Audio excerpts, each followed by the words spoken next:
ఇప్పుడు పాస్టర్ ప్రవీణ్ గారి మరణం అనేది క్రైస్తవ సమాజంలో ఐక్యత తీసుకొని వచ్చింది.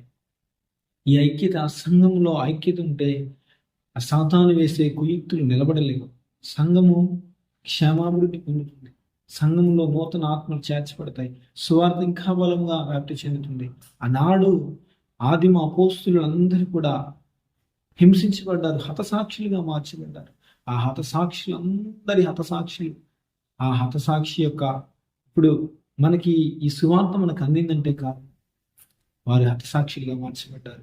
ఆనాడు వారు దేవుని పని కొరకు, దేవుని పరిచర్య కొరకు, దేవుని సేవ కొరకు నిలబడ్డారు.